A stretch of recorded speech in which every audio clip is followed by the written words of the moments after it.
All right, we're going to go live in a second.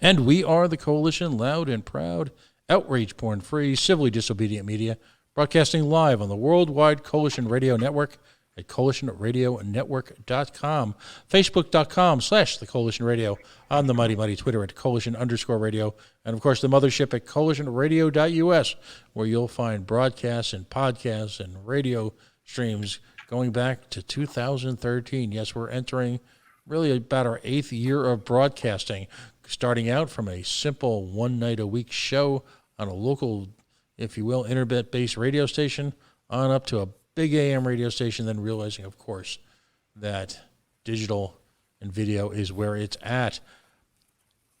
One of our efforts ongoing now is to beef up our website. And in doing so, we brought on our first columnist just, I guess, about 2 short months ago.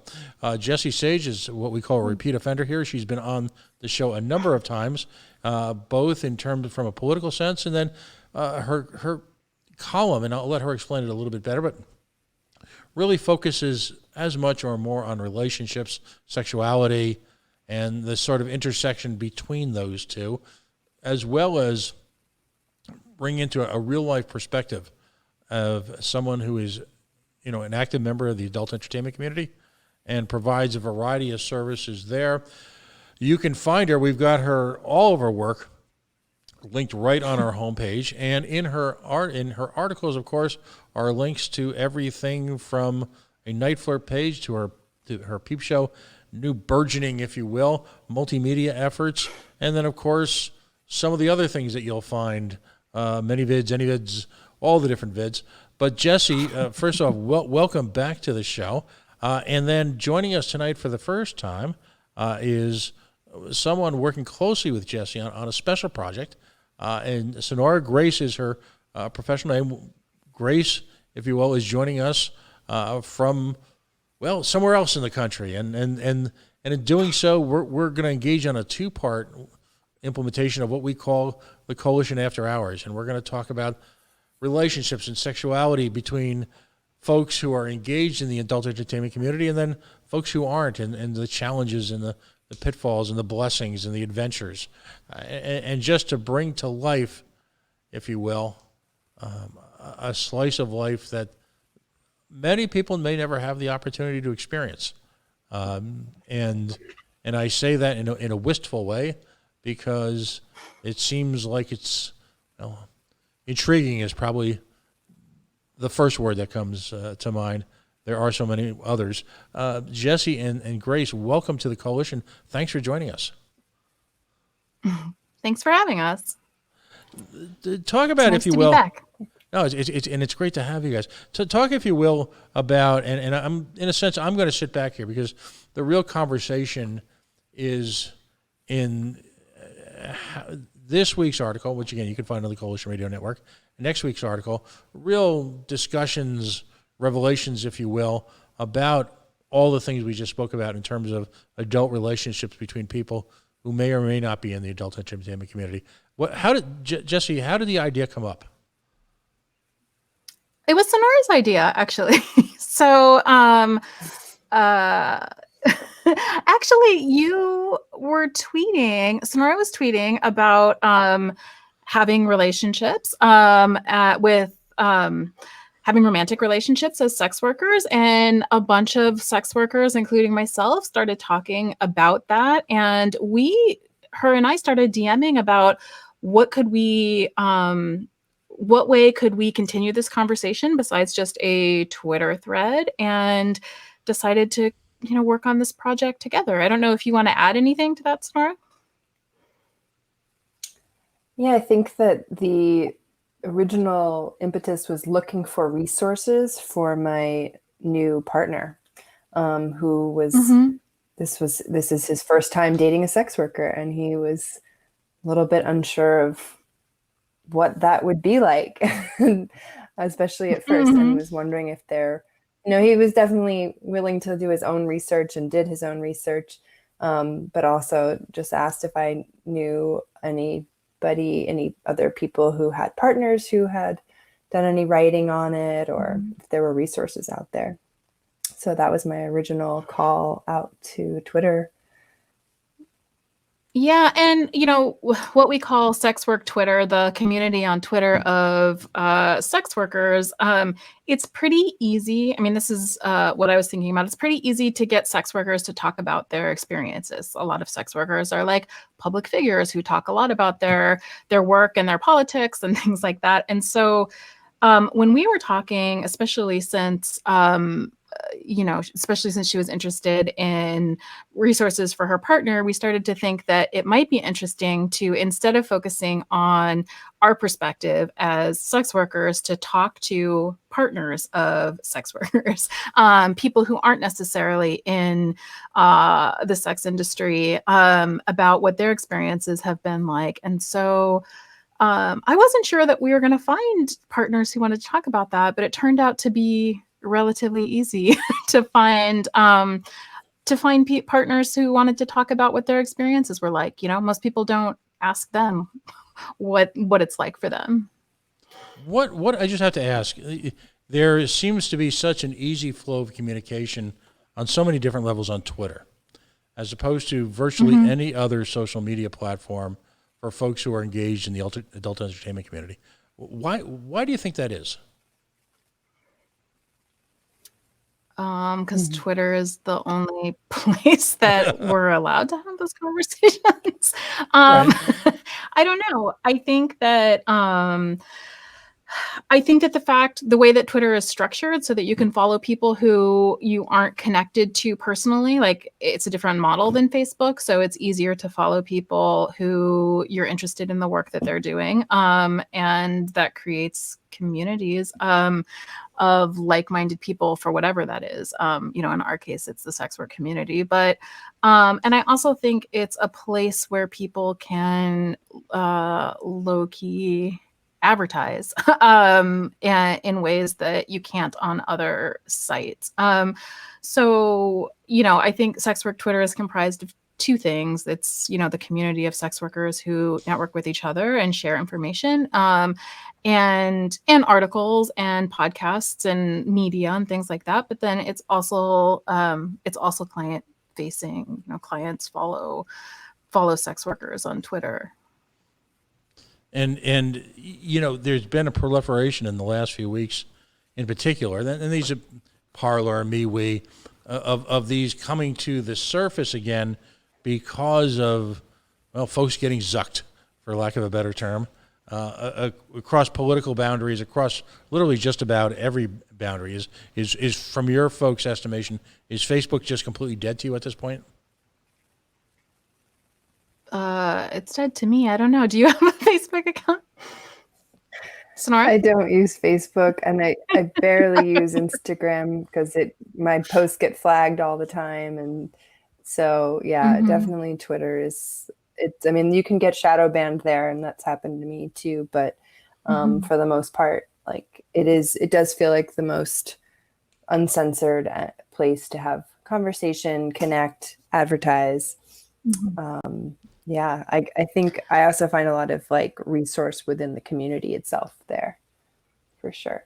I think that the problem with Facebook too, and this is the problem for me, is that the Facebook algorithms are so concerned with connecting you to everyone that you ever come in contact with, that it becomes like very problematic. There's been a lot of research on a lot of writing on this about the people you may know algorithms outing sex workers to their families, or a double outing going on, outing their vanilla accounts to their clients, giving them their real names, and the opposite, outing their sex work profiles to their families. And so it's really, really difficult to be on Facebook and not cross-contaminate your sex work identity and your non-sex work identity in a way that's not true about Twitter.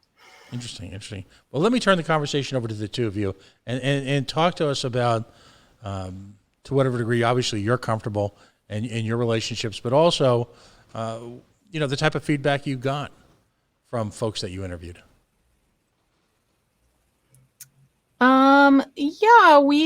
I could pass this over to Sonora. We've put out the first part. What we decided to do was to put out a part that we're talking about our own perspective. So part one was both Sonora and I talking about our experiences, which are different. And I think that that's maybe something interesting that we could talk about. And then part two that's going to come out, we're going to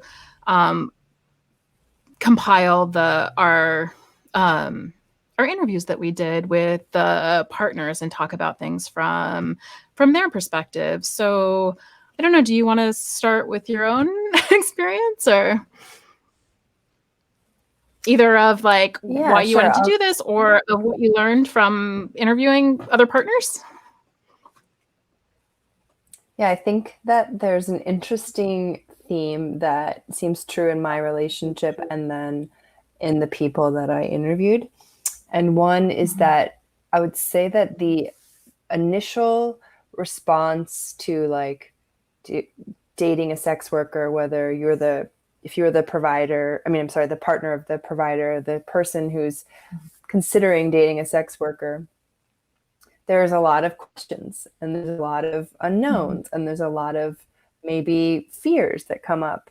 And it seems like out of some of the interviews, there were people, and then it's true with my current partner, that in the beginning there were questions and there were unknowns, and that it seems that those things have mostly subsided after getting to know each other more, getting more and more clear about some of the questions and answering those questions, seeing what my life is like, being okay with it as you actually experience it, as opposed to something that's theoretical in your head or is full of stereotypes or whatever other things that get in the way of, assumptions we have about sex workers. And so I would say that, now I'm into 4 months of this relationship. And in the beginning, again, why I put this call out there was because he was like, I really want to date you, and I don't know anything about what it's like to date a sex worker. How can we, how can I help myself in this place? Cause I'm a little bit, he was at the time, I would say, I wouldn't say he was scared or fearful, but just had questions, a lot of questions. And some of the people I interviewed also were unsure of what it was going to be like. And so I think that was a theme that has been true. Yeah. And that I would say that seems to be the case for also other people I've dated, where there is this getting to demystify the work of a sex worker when you get to be behind the scenes as a partner of. Yeah, one of the things that I thought was interesting in talking to you about your own experiences is that you said that when, with previous partners, when people's response was either way too enthusiastic or way too apathetic about it, it seemed like a red flag. And actually this openness to ask questions showed that it might actually, that response is probably the one that is the best to work with. Do you want to talk a little bit about that? Yeah, I think that, as you mentioned in the article, I had a previous partner who was admitted to feeling like they got some street cred by dating a sex worker. And at the time, I didn't really think too much of it. I was like, okay. But in retrospect, I was like, well, I'm not sure that's, I'm not your candy or your whatever, not something to talk to your friends about. Right. Yeah, I think now with my, this idea of questions is so important, because it also gives me a chance to feel human about the work I do, which is it's just another job. My current partner is a farmer. I had questions about his work. I was like, what does it mean? How many hours a day do you work? Are you working all the seasons? What's going on? Do you butcher things? Do you, what's going on? And I think, I think it's exactly the same. If you're asking, you're dating a sex worker, you have questions, they're going to be the same as you have for any other profession. It's just that the world knows much less about what sex workers actually do. So Yeah, I felt and I think really that grateful to entertain questions. yeah. Sorry. Yeah, I think that that's true of other relationships too, not just romantic relationships, because I've felt that sort of like fetishization just in friendships with people before, where they feel like there's something, I don't know, like exotic about just being friends with a sex worker and want to, introduce me like that in ways that it's totally irrelevant to the social situation. And I think that that can be really difficult. Totally. Yeah. It's like, it's usually, I mean, I hope that my work is not the topic of conversation, no matter what my profession is, honestly, but also like definitely not as, as it's something special. Oh, this is my friend Sonora, she's a sex worker. No, it's like that's kind of a red flag.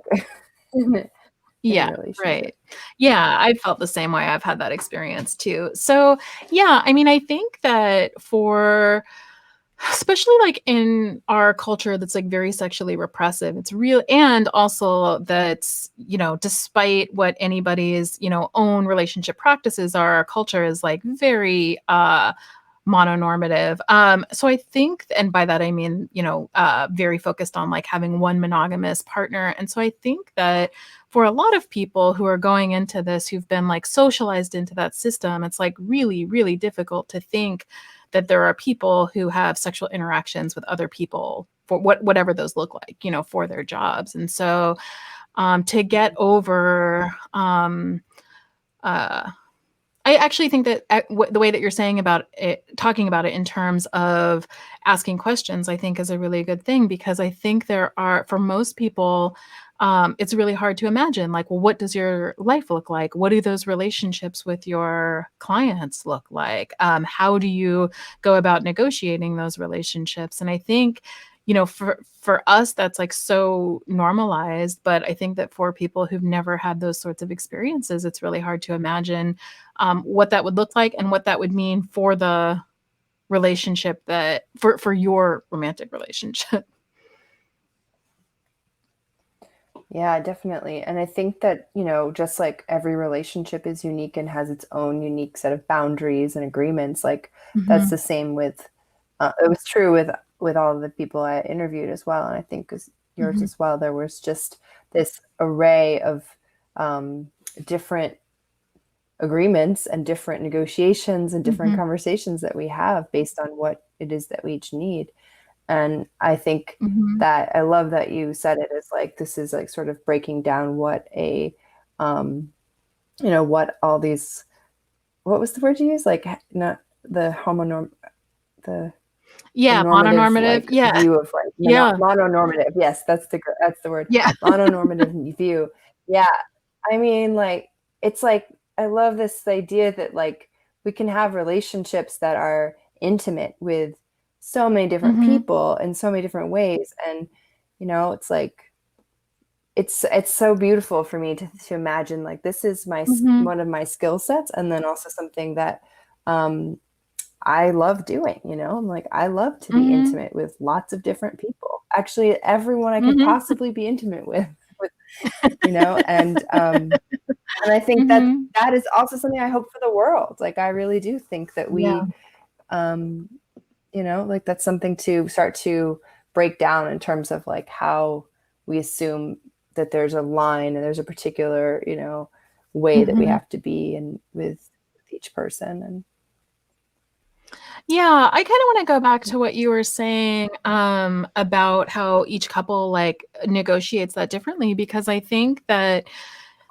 people have different attachments to different sorts of things. So one of the people that I interviewed, and I thought this was interesting, said that prior to COVID, his partner was a dominatrix and did mostly in-person sessions, and that was like never really a conflict for them because she went and did her job and then came back, and was just like anybody going to work and coming home. And when she started working from home and doing more online stuff, especially when she started doing phone sex that from their bedroom, sitting on their bed, that became problematic for him because he's like, wait, the place that's ours, where we have sex and we lie and we cuddle, now is her workplace, and she's being intimate with other people. And a lot of the assumptions that people have is, well, if there's less contact or it's more remote or something, then it might feel a little bit safer. But for him, it felt less safe because it felt like an invasion of his space, and they're working that out. It's not like insurmountable, but I think it's interesting to think about the fact that one of the things that you have to do with your partner is figure out where both of your boundaries are, and those might be different in different relationships. Totally. And it's not assumed. Like, you can't just assume that because it's a more, what is more, what is less, someone's version of comfort or safety is completely their own. Like, my current partner wasn't sure how he felt. He wasn't very comfortable with the idea of me doing dinner dates, but he's totally fine with, like, me giving hand jobs. Like, what's the, there isn't, I hope I could say all of this on the air, but so it's sort of like, it's sort of just like questions, and continuing to refine boundaries, and they change, like, maybe my own boundaries will change, maybe his do, and we continue to keep the lines of communication open. And I think that's the part that's really important in all relationships, whether it's like for me with my clients, for me with my partners, my friends, everyone. Yeah, I mean, I think it's not just, one of the things that I found just on a personal note in my own relationship, that it's not even like necessarily sexual boundaries. A lot of it is time and space boundaries. Like, one of the things that we were talking about recently is that when we're talking about, when things are out of balance or when he's frustrated with my work, it's not about sex acts or sexual intimacy or anything. It's about the fact that I'm texting when he's trying to have a conversation, or there's other sorts of work-life balance issues that would be the case with any sort of job, that it's more than about, like, how is your job impacting this interaction that we're having between the two of us, and not what are you doing with those other people.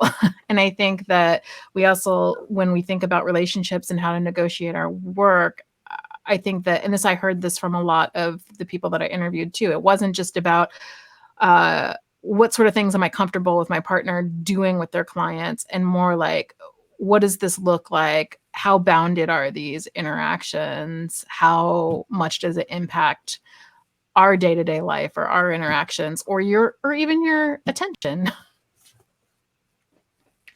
Totally. Yeah, I think that's an interesting thing, because that didn't come up in any people I interviewed either. I think that their questions were, or that they shared, was more about just, like, again, the assumption that things might be weird, but that things weren't. This question of, like, is my partner going to be tired, or not going to want to have sex with me? It's like those are questions that, like, can happen for any job you do. If you come home stressed, or you come home, like, not feeling like it, it's like, so some things that you always have to negotiate within your relationships. Yeah, one of the things that I thought was neat about the people that I talked to, and I guess one of the things that I think we should probably note, and we'll probably note this week in the piece that's going to come out, is that obviously there's, like, a selection bias, because the people who are in relationships with sex workers who want to talk about it are people who are in relatively stable relationships where things are working and they've reached some sort of equilibrium, or a way to communicate well. But I think that one of the things that I thought was really lovely to hear from a lot of the partners was, and I heard this, several times, was, this is a job that makes my partner happy, that makes them feel like connected to the world and to other people, or that is like very creative and artistic to them, like depending on, where they're working in the industry. And a lot of them were like, why wouldn't I want a partner who's stoked about their life and their work? And there was something I think that was really sweet to me about that, this sort of like, but I have this partner who's really into what they do and really good at it and feels connected, and why wouldn't I want that for them? Totally. Yeah. I found that was like a renounding like chorus between the people I interviewed too, where they were like, wow, like I met this woman and she just like has a job she loves, gets paid well, is happy with her work, is powerful, loves her job. It's like, one of the people I interviewed, he sort of admitted being a little bit jealous at one point.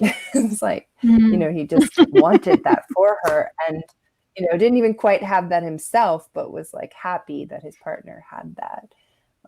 And I agree with you. Yeah, there's this sort of self-selection process. The other part being like, if you're someone who's going to date a sex worker, you've already done some kind of something in yourself has, opened you to that,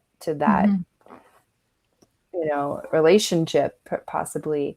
And I think about that actually when I think about sex workers who are looking for partners or to date, because that's the other side of this, where you're looking at like, is this person going to accept my work, and is this person somebody who will support me in what I want to do? And I think that again is another question that's just good for anybody in any kind of job or industry, is just like, does this person support me no matter what I do? Because you can be with somebody one day and then 5 years later they decide to become a sex worker, and it's like, are you going to support them then? Like, I hope so. Yeah. Yeah. I mean, I think all of that was interesting. I think that, there was a lot of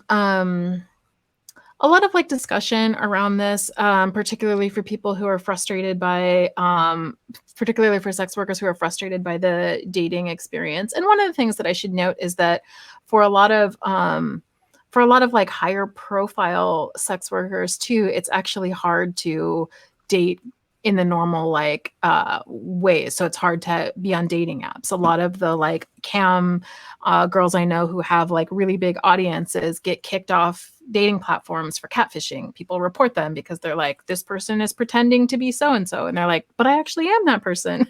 Like, what do you mean I'm pretending? So there's some like barriers for sex workers dating in, or that something about them triggers the sites to say they're sex workers and it kicks them off. So there's kind of a technological barrier to sex workers dating that I think is worth noting. But also there's there is like this sort of like stigma around it. And one of the things that some of the partners that I was talking to brought up is the fact that while they're super proud of their sex working partners, like not everybody who does sex work is out, and they're agreeing to enter into a relationship in which they can't relate to their families in the same way that people who aren't in stigmatized professions do. People talked about like, what are the backstories that we have, or what are the fake stories that we've set up for our parents about what we do. And for some people that was easy because a lot of sex workers, work in the gig economy. So it's easy to like talk about the other jobs that they do. But there's a lot of work that goes into being a sex worker that people who aren't sex workers don't necessarily think about. And I think partners have to like in some way be willing to take that on. Totally. Yeah. I definitely heard one of the interviewees like talk about, that there were a couple family members that they could be out to, but not everyone. So it was like tracking that and, and learning sort of how to have a very improvised response to what do you do? And, or what does your partner do? And it's something that like, you are like sharing this weight, so to speak. And I think, again, if you're in a loving relationship, you're willing to do that, but it is something that can get tricky. And I notice I'm sort of facing that right now, where where I'm just like, what did you tell your mom I do? These questions of like, what is, because I need to make sure my story is with that too, and I absolutely don't want to lie. So it's actually, I really try not to. So like you said, I have like the things I also do, which are, teach dance and movement and things like that. And, but it is a tricky thing. And I think that I think it's also something that isn't unfamiliar to other jobs or other issues in families. Like you have that grandmother, you can't tell that you're gay, or you can't, or whatever the thing is. Like there's a lot of those kinds of like hiding from, especially family members, that we sometimes do. And not necessarily even to protect them, but to protect ourselves from whatever might come from that. Right. Yeah, I talked to one person, and they've been married for a long time, and his parents know what she does, but her parents don't. And so his parents also need to be in on the story for when both the sets of parents come together. So it's this really complicated thing where they've created a story that then like his parents also know, and they've practiced it, and she just doesn't think her mom's ready to know that. So everybody respects that. And I think that's great. It's great that he can be open with his family, and that he respects her and that they respect her privacy and her autonomy like enough to go along with it. But yeah, it's hard, but I think you're right. I think that exists in families in lots of different ways. Yeah. I know that my kind of, yeah, I was just going to say my partner, like his dad asked him to have coffee with him one day, and never does that. And so he shows up at coffee, and he was a little nervous, and his dad suddenly like on his phone pulled up all of my ads and showed him them and said like, we found these. And nobody just like found them. I don't really know what happened, but yeah, then he has to sit there and deal with that, which was a rough family situation for a while. Yeah. Whoa, was that before you had never been out to them or anything? No. And I mean, I thought it was like kind of obvious, because we weren't not out to them, but we never talked to them about it. And thought that people just kind of assumed that we were connected in some way. But yeah, they seemed very surprised. So yeah. But those are things that I think, yeah, having to actually see something. But here's the funny thing about this is that one of my ads had a Roland Barthes quote on it, who's like a French theorist. And my father-in-law was like, she wrote this sort of stuff on the internet. And I was like, I wish I wrote that. That's Roland Barthes. It's a quote. I didn't write that, but thanks. I'm glad that you think my writing is that good.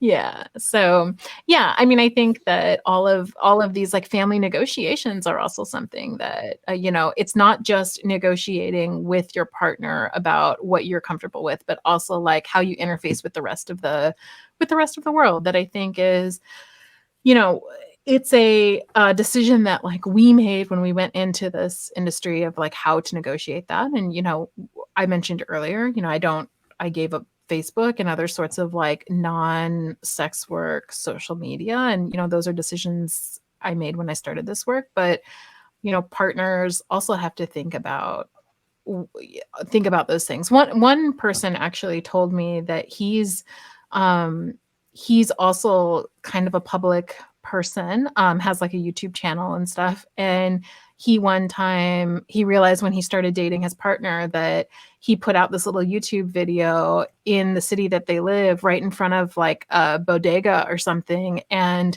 realized like, oh, well, I have to start thinking about this for her safety. I shouldn't be signaling like exactly what corner we live on.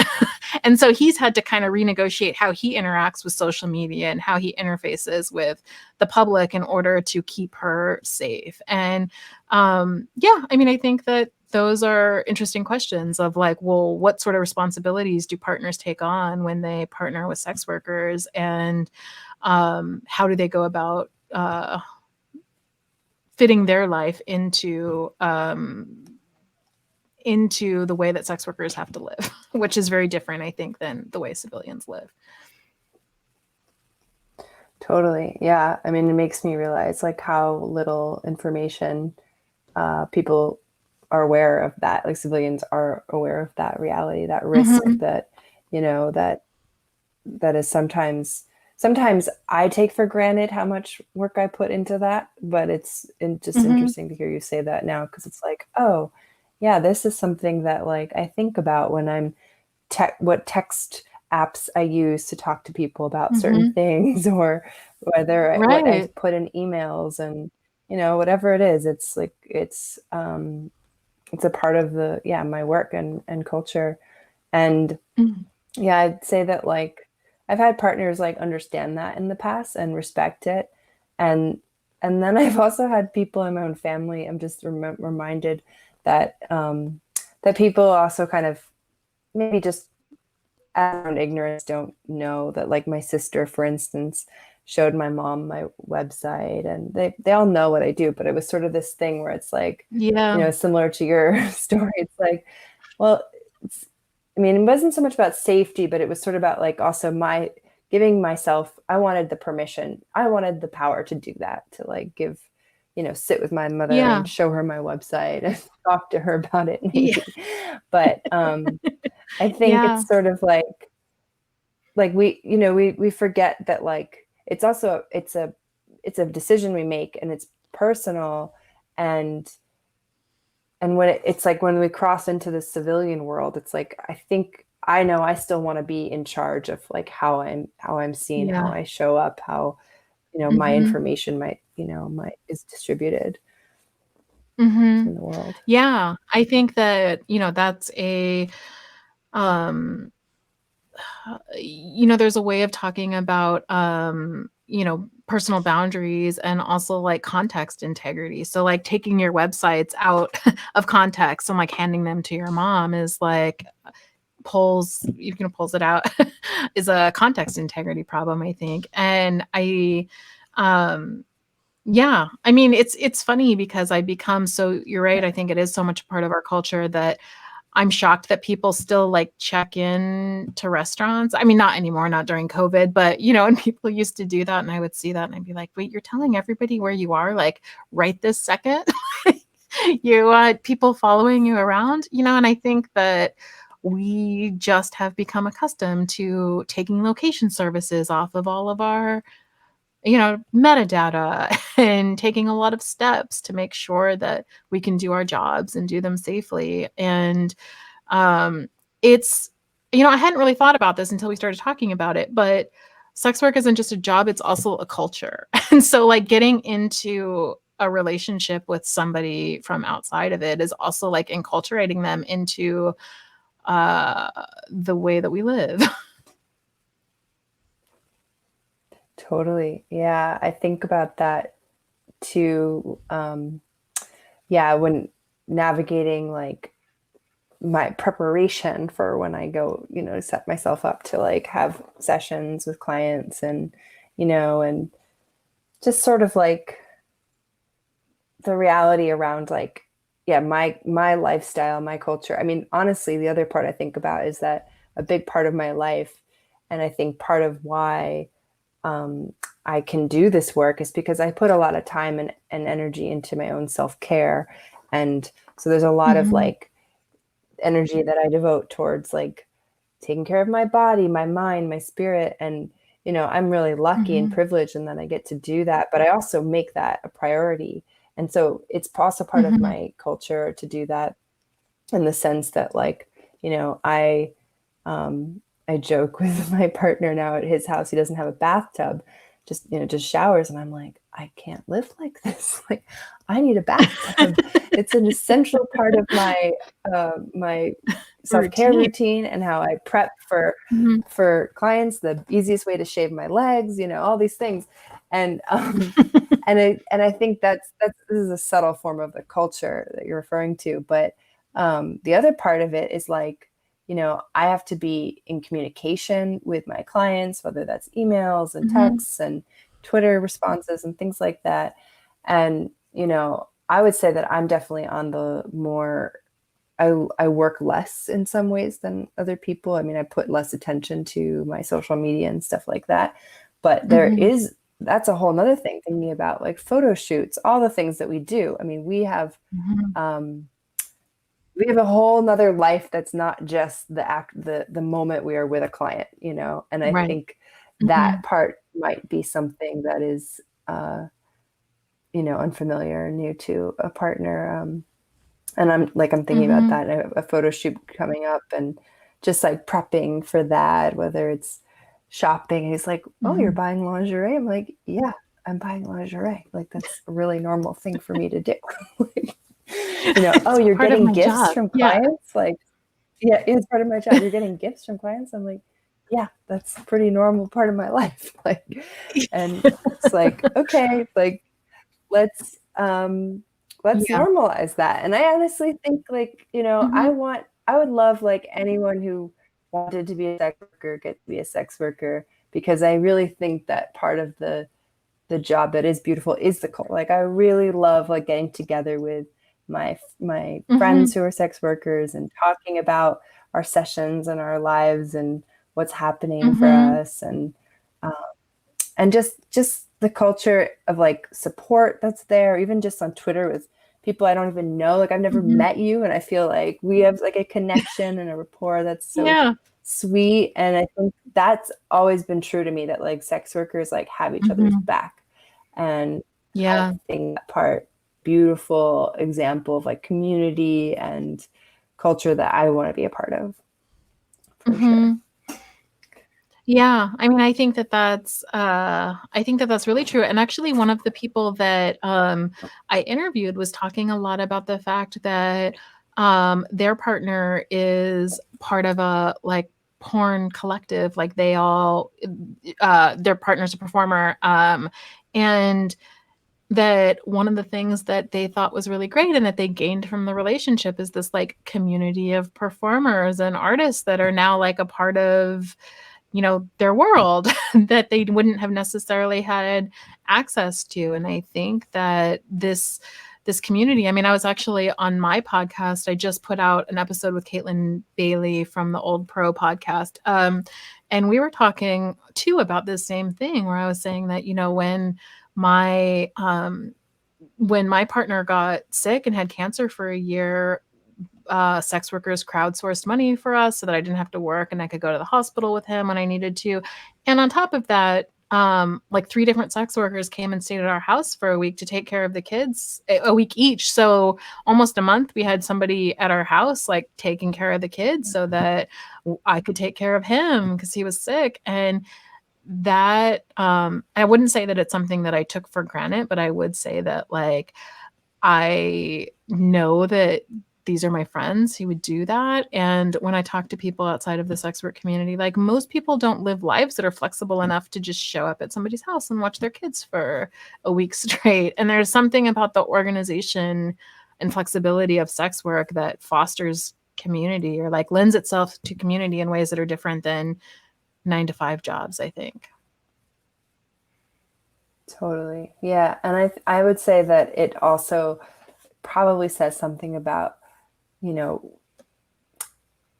who we are. I don't know that you can generalize to this extent that I'm doing, but I'm sort of going for it, is that I would say that those that I know, and it's we tend to be really compassionate people, and people who are really able to show up. I mean, most of my job is, like, giving attention, like full bodied, full immersive attention to someone else. And I love doing that, and I'm good at it. And you know, it's attention, it's love, it's care, it's all these ways of being intimate. And I think that that's like I said, I think a skill set and a part of our culture, which is like connection and closeness, Right. that is something I think the world could Right. benefit from, frankly. Yeah, I mean, I totally agree with you. I think that there's something about it's care work, and I say that, and some people have pushed back and said, well, not all sex work is care work. That's true, but a lot of sex work is True. a form of care work, and a lot of the ways that people enter into this is as a form of care toward their clients and toward their community. And I think that there's a way in which I said earlier that it's not just a job, it's a culture, but it's also not just a job, it's like an orientation toward the world or toward like the other. I think that's different, which I guess maybe is also, we could also talk about as a culture, but we could talk about it as also a way of being. And I mean, you talked about this really beautifully at the beginning of this, how you want to experience intimacy with as many people as possible, that's like a way in which you can relate to people that's that I don't think everyone can do. I just don't think everyone can do that. It's like a special, Totally. there's something and also not there's something. Sorry, say that again. Oh yeah, no, I was just saying that. Yeah, I think it's also not every sex worker wants to do that. Also, like it's not. I'm not speaking for all providers in that way. I do think though that even if you're a provider who's like not interested in intimacy with someone else or connecting with your clients, like you're also probably doing something for yourself and probably have some understanding of what it means to survive and maybe work to survive in this world. And yeah, right. You have something, there's some grit in us that like allows us to do this work. And I think that part is also what provides the canvas for compassion or support that we give one another. Yeah. And I think that, and I mean, going back to the article that we're working on, I think that that's also something that came out, at least to me, in the interviews that I did with partners was, I can't remember the exact quote off the top of my head, but one of the partners said, and I thought this was really great, well, I'm in a relationship with somebody, like one of the reasons that this works is that I'm in a relationship with somebody who shows up for me in like very profound ways, who knows how to like show up for me and how to connect with me in ways that make me feel safe. And I think that that's not an accident. That's part of learning to like communicate and learning to be there for other people in ways that are that do feel safe. Totally. I think that's so beautiful. I love that. And yeah, I think that there's like, there's something about like, I don't know. I feel like all the people that I talked to were very grateful to be with their partners. They felt kind of gratitude that, they were like, wow, like I am so blessed to be with this person. She's amazing. Or, and I think that isn't an accident, just like you said, for sure. Yeah. I mean, I don't want to, I was going to say that, I mean, you kind of touched on this, that it's not as if, every moment of sex work is beautiful. There's like a lot of, there's a lot, it's actually a hard job. And I think that, But, one of the things that I didn't hear a lot of when I was interviewing people is that I'm trying to think of the best way to say this.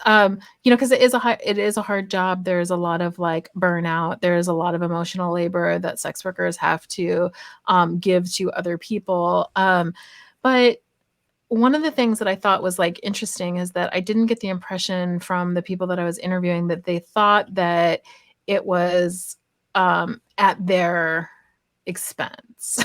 That rather the way that they talked about it was, I recognize when, things are difficult, or what's difficult or stressful, or what they need to do in order to be successful, at whatever it is that they're doing. And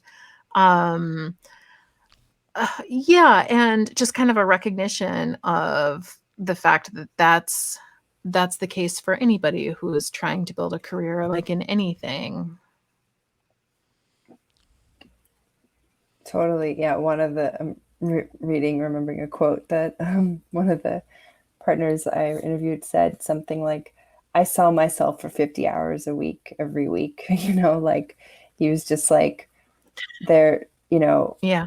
my partner goes and does things that she doesn't want to do all the time, or gets annoyed with sometimes, or whatever the thing is, just like I do, and like, luckily for her, she gets to work works less hours than me. And yeah, so that part was interesting. It was sort of like he really acknowledged again, like sort of, just the way he looked up to her and her work. And it seemed like also a evaluation of how we tend to make it seem so different, but he really was like, I do the same thing, like I just get paid less and work more hours. Right. Yeah. I mean, did you have many people, or when you were talking to people, what do you think that they felt like their main struggles or their main like obstacles were? I would say that like there weren't like, there was a lot of like the thinking that there would be obstacles or there would be struggles, and then those deflating as the relationship went on. Like, questions of like, who am I going to tell my people I work with, or family, and navigating that. But then ultimately that was fine. Like one guy, he was like, I didn't know if I could tell people at work, but then I told people at work and they were totally cool about it. And, so, and then he actually also said that it was an opportunity to help to like destigmatize sex work, because he could talk to people at work about it and challenge some of their ideas and things like that.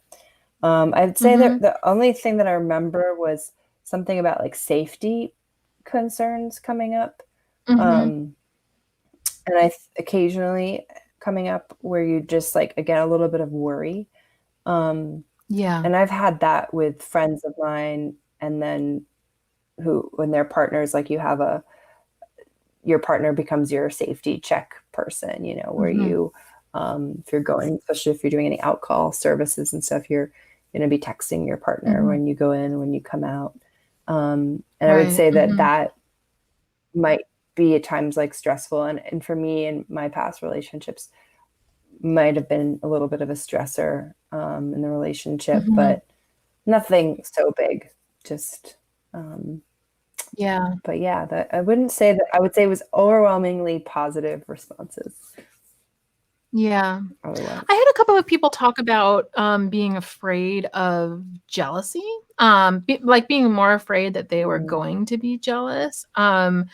And then I think you're right, like that dissipating a little bit when they realize that, for the most part, like sex workers relate to their clients in a way that's different than they relate to their partners and are able to maintain like some, boundaries there that make their partners feel safe. But I think that there was a little bit of that, and then a little bit with a and actually you brought this up too. It was somebody who like kind of wished that he could have some of the experiences that his partner had. When she was doing and this person in particular is a cam girl, and he was like, yeah, she would have her friends come over and they would do cam shows, which means that like I have to leave the house and she's having sex with her friends, and I'm walking the dog, and and he wasn't saying that that was a problem, just like, oh, the situation is not that fun for me. But then also like realizing, wait, but this is like her job. This isn't like an invitation for a party threesome. And realizing that he needed to like detach himself like from the idea that or detach himself from the from his own like sexual desires, I guess, when he realized, and he actually said like in his words, like, but then I realized like this isn't about me and this is her job and I need to give her space to do her job. And I think that that's a pretty mature thing to be able to both like acknowledge and like say out loud, like, wait, but I'm actually kind of jealous because you're doing something that I would like to be able to do, but doesn't make sense in the context of our relationship to do. And then to be like, okay, but this is your job and this is not our relationship and it's not about me, and I can go walk the dog for an hour and let you do your show and come back and get a grip of my own like emotional state. Yeah, that's so beautiful. I love that because it's also like such a sign of healthy relating and communication. And I think that it takes like, just like anytime you're in a poly relationship or you're in I mean, in sex work, you just have to be in communication. I mean, I hope it's with monogamous relationships too, that we're just communicating jealousies, fears, and it's never really about that thing, it's like we might, in the moment get caught up in it, but it's never really that thing. And I think that's the other part that I find so refreshing about even having the job that I have. It sort of allows me just to be upfront about everything. Like, let's just get it all out. Like, are you a jealous type? Like, what does jealousy mean for you? Like, let's deal with that. Let's look at it, and and we'll work on it, Yeah. I think that I've seen this in, not necessarily in the people that I interviewed, but I'm thinking about conversations that I've heard from folks. And I know that there's a stereotype in our culture that sex workers are hypersexual, and that they'll, and I think that a lot of, I don't know. I think that people who are coming in from outside have to kind of break that down and realize that just because somebody is a sex worker doesn't mean that they're like up for sex all the time with everybody. In fact, like the chance of that is much lower. Most sex workers I know aren't looking for hookups all the time. And I think that that's interesting to think about like what sort of assumptions do people have coming in? Why are they more like, or why do people express that they're more afraid that, their partner is not going to be as loyal to them, or that they're going to have more jealousy or more issues with that? And a lot of that, I think, does come down to kind of a horophobic orientation in our culture that, that sex workers aren't just like normal people in normal relationships when people are just living their lives and this happens to be their job. Totally. Yeah. And I think it reminds me too of just how we shame, the slut in our society, the slut shaming that happens anyway. Whether or not you're a sex worker, and sort of these assumptions or, just kind of possessiveness and all these other things that kind of can get played out in relationships that aren't evolving with like the reality that like as humans, like we are sexual beings, and we also connect really deeply through sex, through intimacy. And it's okay. It's like Mm-hmm. not something that we Mm-hmm. have to be in shame or in hiding about, you know? Right. Right. Yeah. So is there anything that like surprised you in talking to the people that you talked to? Or in looking over like the conversations I had? Because I should say that we like conducted interviews separately. You did some and I did some, and then we looked at both of them. Yeah. I guess like the real thing that like maybe it was surprising how much and the people I talked to, they were really like everything's fine. They were just like, it's great to, it's just Yeah. normal. Like I don't, they were sort of like, why are we even asking this question? Like these questions, like it's very normal to date a Yeah. sex worker. And I was like, oh, I Yeah. guess you're right. And also, it's not totally true that that's obvious for everybody. So I think I was Right. surprised at especially one person I interviewed who they had been dating their partner for, I think it was like, well, they've known each other almost their whole lives, and um, and she became a sex worker somewhere in it. But anyway, he just wasn't surprised by it. He seemed to be unfazed Mhm. by anything. He's like, he couldn't understand why anyone would have any issues with sex work. He's like, it's a better job than most. Um, and I wouldn't say I'm totally surprised about that, but I really think that like there was a lot of that in the people I Mhm. talked to, and I think that was a pleasant surprise. Yeah. Yeah. Yeah. I think that I think that once you're in this for a while, like it does become normalized to you. You know, and I think there's something really powerful about that narrative and the fact that he was like, why is this such an issue? Um because it shows like what is possible. Like once you establish your relationship and once you feel like secure in it, to be like, well, why would this be bothersome to me? I mean, I think that's very much, or I shouldn't say I think, I know that that's very much how like my partner and I like relate to it at this point in our relationship. I mean, we've been together for almost 7 years, and we've been doing um I started doing online sex work like fairly soon after we got together, and he was doing it before then. And we both have done a lot of porn. And like at this point in my life, I'll be like scrolling my Twitter feed, and I'll be like, "Oh, there's my husband having sex with my friend. Nice," you know, and just like keep going because I may have been there when that was shot. I may not have been. I don't know.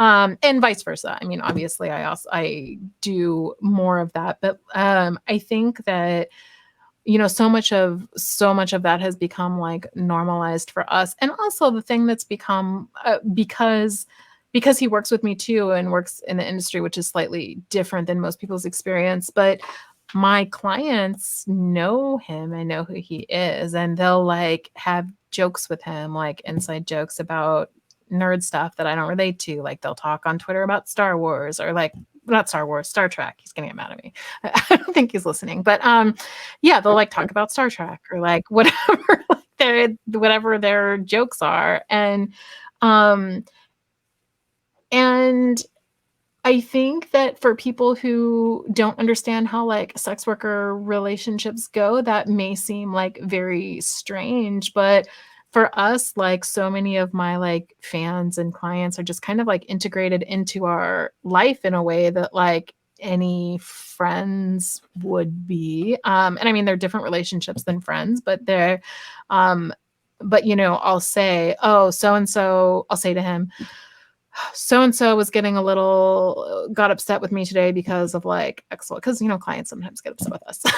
Say like, he got upset about something, and we had to have this conversation about how often we were going to do something, or I don't know, I can't think of a example now, but there's like a normalcy to these like relationships that get kind of integrated into our lives in a way that that is like, I think if you were to ask him the same questions, he would be like, I don't know. It's like, this is what she does. And these are people that are like in our lives. That's just how it goes. And I think that that's, I kind of, my hope in doing this work that we're doing right now, and whatever follows out of this or whatever comes out of this, is that, that can be more normalized, is that we can have conversations about like, well, what does it look like? And how do people have, stable relationships, and also be sex workers, and how do you integrate those? I don't think not everybody wants to do that, obviously, but like, whatever that looks like to you, how do we do that in a way that, is, yeah, in a way that we're comfortable with. And I think that normalizing being a sex worker, normalize being a sex worker in a relationship, normalize like to partner, or normalize being a partner of a sex worker, and not thinking that that signals that something's going wrong. One of the people that I interviewed was like, yeah, I'm sure that like somebody at my work would call me a cuck, but that's ridiculous. And that's not what our relationship is like. Like, he was anticipating like, what would the critiques be from people who don't understand our lives? And then saying, yeah, but that's meaningless, because that's not actually what our life is like. Right. Yeah. And I really like the idea of like the hope that this would start to normalize any stigma around it, but it's also about like talking about it. I think there's some stigma that, or maybe it's more just like this mystery of like, well, sex workers are kind of, we kind of have, for real good reasons, like have to have some of our personal lives separate. And so, you don't like, I don't know if my clients imagine me having relationships. I definitely get asked, and I try to, in the past, kept my personal life pretty private. And at the same time, it's like being real that like, I'm a human and I have relationships and I have partnerships. I might get married. I might have kids. I don't know. All of these things can happen, and I can be a sex worker. I can do anything and be a sex worker.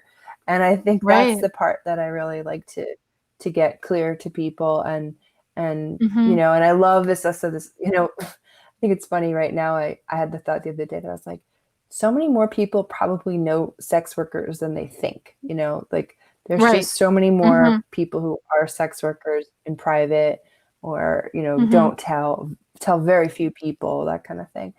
And are doing it. And you have no idea. And so I think that's something I'm thinking about. I'm also thinking about like, how do we support each other as we as providers are in relationships? Because I think one other thing I'll say that I've experienced is this question of like, finding, for instance, therapists that understand what I do and have an understanding like that I'm not crazy, or, aren't putting any more shame on top of what the world puts out there to us. And so I think about like, as a provider and other providers out there, that my hope is that we can have tools and resources for our relationships just like anybody else would, and that we have therapists or doctors or whatever else we need, that, whether it's a lawyer, or, I don't know, CPA, all these things, that you have these people in your life who support what you do also and understand it. And and I think that's something that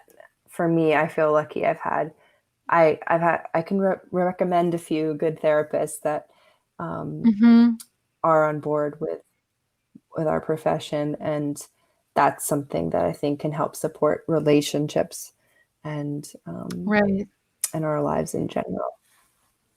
Right. Yeah, and even like couples counselors who aren't viewing sex work as like the problem of the relationship, because people who are in relationships with sex workers and couples also fight about the trash and things that are totally unrelated to sex work.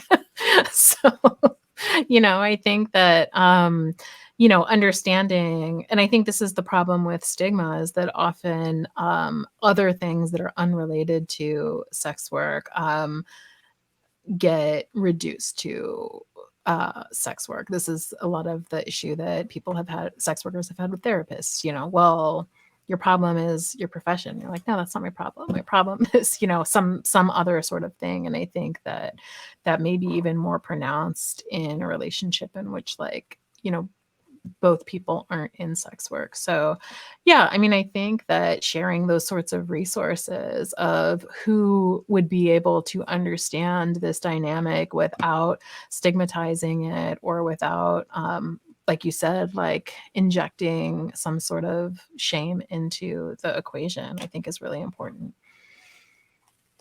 I think it would also be cool if like partners became friends with each other. Yeah, totally. Yeah, That's a little I find that harder. hard too. It's like, Yeah. yeah, I would love it also if clients became friends with each other, Yeah. That would be fun for me too. I really Yeah. big dream. Yeah. I know somebody who one of her clients, she got one of her clients a job with another of her clients. She like match made them, which is so cool. I love that. Um, yeah.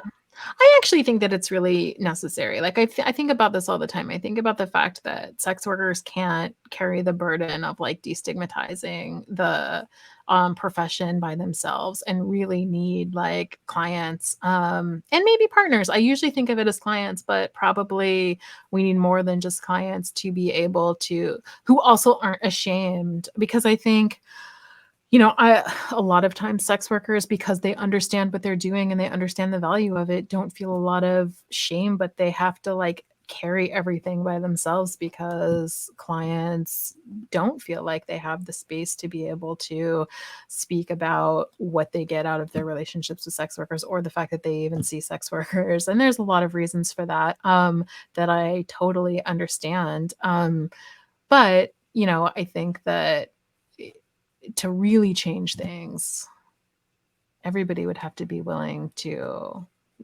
talk about their relationship to the sex industry in ways that undercut, or in just in ways that are like destigmatizing and normalizing, maybe.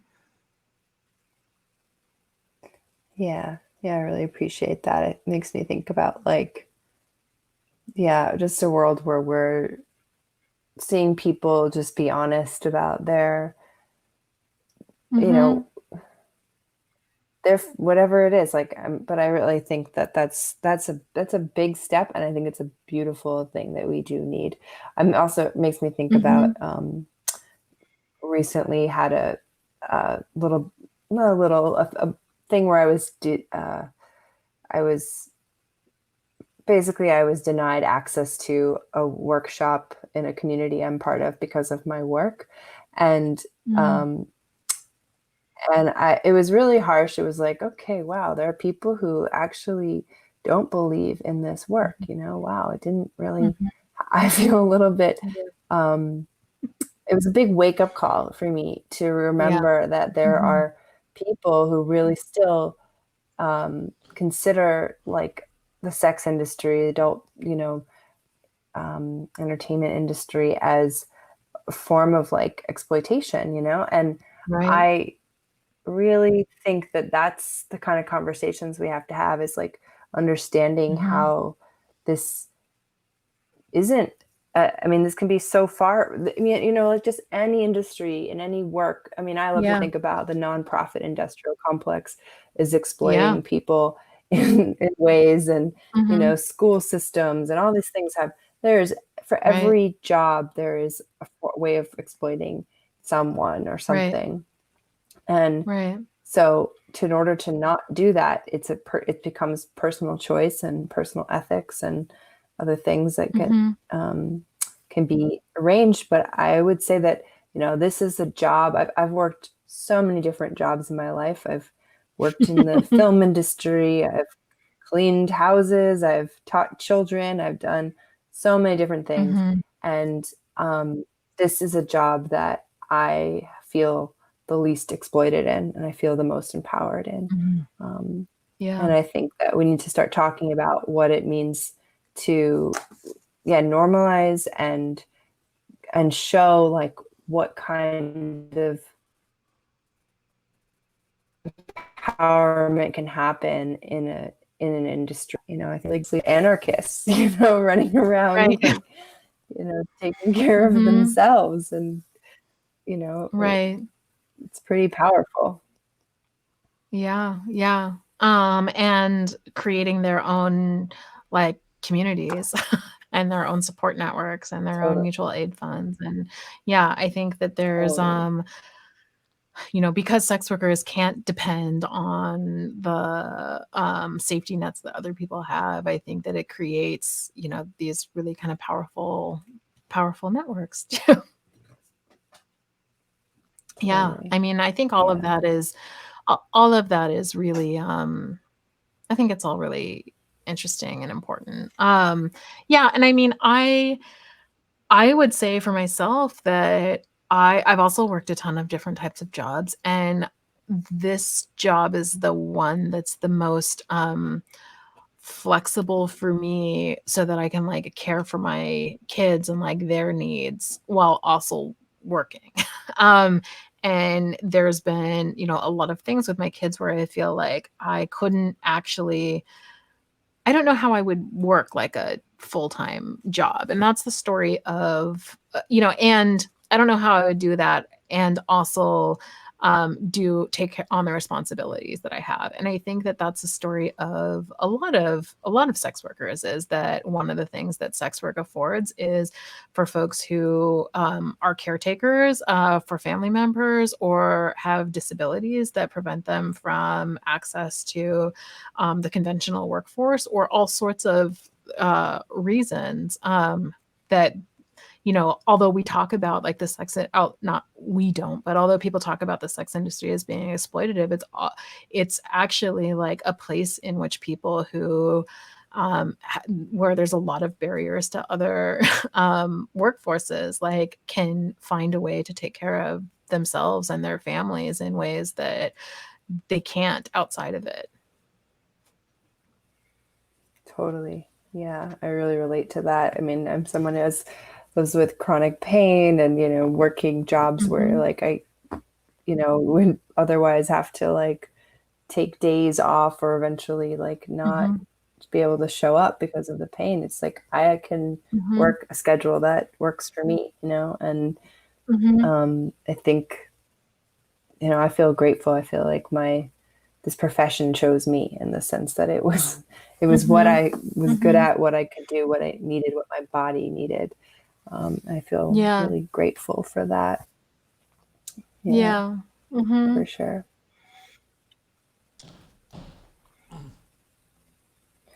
Yeah, I'm glad you also get to take care of your kids. I also think that's radical. I think it's like to have a job that we love. I mean, think about how radical it is to live in a capitalist, racist, sexist, heteronormative, imperialist country in these times and love your job, get paid well enough to take care of your family and see them too, and to enjoy them. Like, that's a miracle. It's really, you're right. It is radical. It really is like living according to your own like principles, your own desires. Yeah. Great stuff. The or you could be a late night DJ on a let's just say a blog television station that has incredible conversations like we've had tonight. Not your run of the mill video presentation, if you will. No, this has been outstanding, and I've really enjoyed for once being able to as Jessie could tell you, I'm usually the blabbermouth in these conversations, but once to sort of sit back and absorb was outstanding. We're going to have you folks on again next week. What's the narrative for next week? Now we're going to get more involved in the individual conversations. Oh, I didn't know we were coming on next week, but I can do that. Yeah, no, I'd love to have you on again and just really do a deep dive into some of the conversations that come across in the second second written piece. In the second, yeah, I don't know. Oh, yeah, we'll have to write it and then think about what we want to say. Absolutely. No, I think given, and I'm certainly no expert, but given folks' willingness to explore now and to engage in relationships and styles of relationships that simply didn't exist 20 or 30 years ago, only in the imaginations, if you will, bodes well for the type of conversation you had tonight, because I think we've all got to assume at this point that the rules as they were written for us simply didn't work on a whole host of levels, whether it be sexuality, whether it be the role one chooses to play in society as opposed to the one that might have been foisted upon them, if you're, say, from my generation. And that's why conversations like this are important, because there really needs to be no rules anymore. When you talked about, if you will, anarchism, I'm involved with a political movement that's largely anarchist in nature. People assume that anarchism is, guys in black, throwing chairs through Starbucks, when in reality, anarchism is really a reflection of the type of relationships you're talking about, where people of goodwill get together and, ignoring the rules, ignoring norms as been projected onto them, simply create their own little universe. And that's actually what anarchism really is: voluntary association in a manner or a form of one's own choosing. So, guess what? We're anarchists. So I want to thank you guys for joining us. I hope you'll join us again at some point next week or so, when you can. You're both very busy. When you can carve out some time, and Jessie's obviously works alongside us and at the coalition, and bringing her work, and we're honored to do so. I'd just like to say, for both of you, that opportunity exists at whatever level that you folks want to explore. Use this as a platform that will reach probably a different group of people geographically as well as politically that you might in other formats that you're already involved in. And again, use this as that blank canvas, that blank slate, to tell the story as you want to tell it. So let's talk again after the next piece comes out. When do you think that'll be, Jessie, roughly? Do you think it'll be later in the week? Friday, Thursday night. Yeah, okay, Thursday night or Friday. Perfect. Yeah. All right, we'll be sure to talk after then. Yeah, great. Thanks so much for letting us come on and talk about the work that we've been doing. Excellent. So, folks, if you're just joining us at the very end, we will have this in replay throughout the week, and we'll put this up on the Coalition YouTube page, as well as we'll see what Zuck thinks about it. And if you don't see us next week, it's because we got zucked. So far, I think we do a lot of good here, so I don't think we have to worry about that. But again, this type of conversation is exactly why the coalition exists, to take into the real world some of the issues that might have been considered third rail just a few short years ago, and make folks engaged, so that, when you look back on the political chaos of the last few years, it's largely because people tried to impose their own narratives on other groups of people, rather unsuccessfully, I might add. But the rhetorical violence, if you will, and sometimes the physical violence that accompany it, is something that we clearly need to move away from. And conversations like this will play an important part of that. So, Grace and Jessie, thank you for joining us, and we'll follow up. Folks, we are the Coalition. As always, we are loud and proud, outrage porn free. We are civilly disobedient, broadcasting live on the Worldwide Coalition Radio Network at coalitionradionetwork.com, where we'll be putting this video up probably in the morning. Facebook.com/The Coalition Radio, on the mighty Twitter at Coalition_radio, and of course coalitionradio.us. If you like us or follow us on Insta or any of the social media services, it's a huge help to us because as independent media, we've got to sort of move above the white noise that is particularly after this week, the Fox News and the CNN and the MSNBCs and the CNBCs, who I think, is it fair to say, I think we're just exhausted by. I think they finally exhausted even me. So have a great night. Stay tuned, and we'll be back soon. Bye. Thank you.